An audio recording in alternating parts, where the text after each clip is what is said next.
Good morning.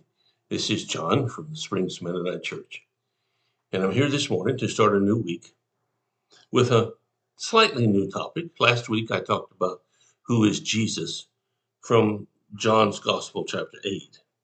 So this week I'm going to continue that basic idea and talk about who is Jesus based on John's Gospel, chapter 9. So let's start with the first verse, and we'll read the first 7 and see what we can see. As Jesus was walking along, he saw a man who had been blind from birth. Rabbi, his disciples asked him, why was this man born blind? Was it because of his own sins or his parents' sins? It was not because of his sins or his parents' sins, Jesus answered. This happened so that the power of God could be seen in him. We must quickly carry out the task assigned us by the one who sent us. The night is coming, and then no one can work. But while I am here in this world, I am the light of the world. Then he spit on the ground, made mud with the saliva, and spread the mud over the blind man's eyes. And he told him, go wash yourself in the pool of Siloam. So the man went and washed and came back seeing. Well, like so many of Jesus' miracles, they sure didn't seem to be planned. Usually they happened as he's walking along, going somewhere, and he encounters somebody or some situation, and then wow, look what happens next. So he's walking down the road, it says. He runs into a guy who was born blind. Now that's important to remember as we further look at this story. He came into this world blind. So the disciples say, Rabbi, why is he blind? Is it because of his sins or his parents' sins? Now think about this for a minute. While that was a standard way to think about problems and evil in Jesus' day, what could this man have done to commit a sin before he was born? It says he was born blind. Well, how could you ask if it was his sins that resulted in him being blind? I don't know about you, but that doesn't make any sense to me. And I guess the disciples didn't really think about it, or surely it wouldn't make any sense to them either. But it was a standard belief that if something goes wrong, it's because you did something or your parents did something. Well, clearly in this man's case, he couldn't have done anything. So the first half of the question is moot. So we get to the second half, which is it because of the sins of his parents?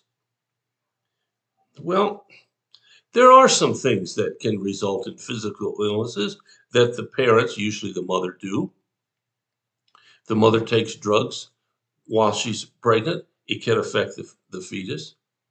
If she gets some kinds of illnesses that are, just, I don't want to say legit illnesses, but not anything she's done, that can affect the baby. And I suppose there's some things you could do that would affect the blind person, but that doesn't mean that the mother has committed something wrong. But Jesus turns the whole thing around. He's not going to hear any of it. So what does he say? It was not because of his sins or his parents' sins. This happened so the power of God could be seen in him. Now, did it ever occur to you when something goes wrong,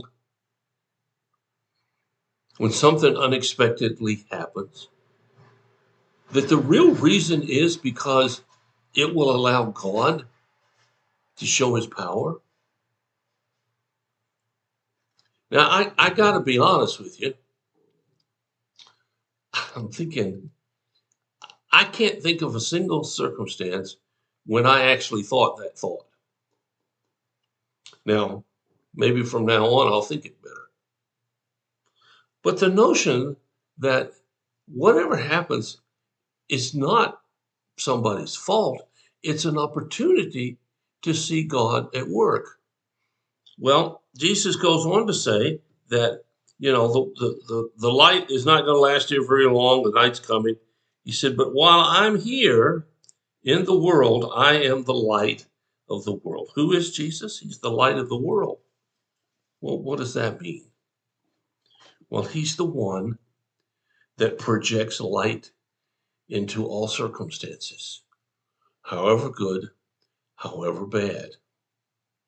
In this particular situation, it says that he spit on the ground, made some mud, put it on the guy's eyes, told him to go wash at the pool of Siloam, and he did.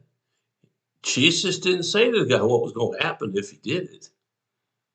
I guess the guy assumed something was going to happen, but I don't know if he knew that either. He just obediently follows what Jesus told him to do.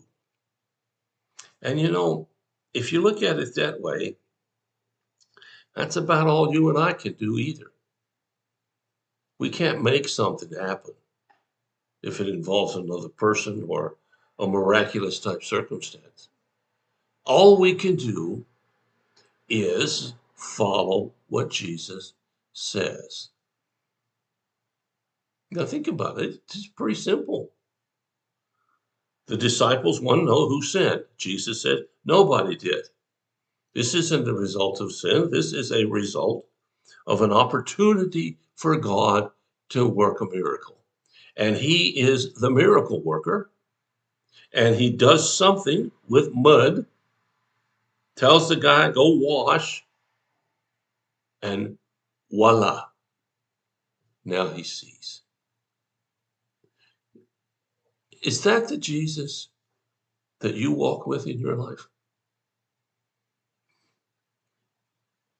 Do you find in all opportunities of life a chance to see God at work? Do you look for what God might do? And then when he does something, do you see that it was God who did it? I know there's some of you who don't think much about Jesus at all. Okay, you have a right to think that. Doesn't mean it's true, but you have a right to think it. But what if each of us, every day, when things are going out of kilter a little bit, we realize this is a chance to see God at work and look for that opportunity? What would that do to our lives? Well, you think about it. I'll be back tomorrow. There's some more nuggets in this whole story about who Jesus is. And that's what I want to focus on this week. Appreciate you listening. If you have a need or concern and somehow we can help with that, please let us know. We'll do everything we can as fast as we can to help meet your need. God bless you. Be back tomorrow. You have a great, fantastic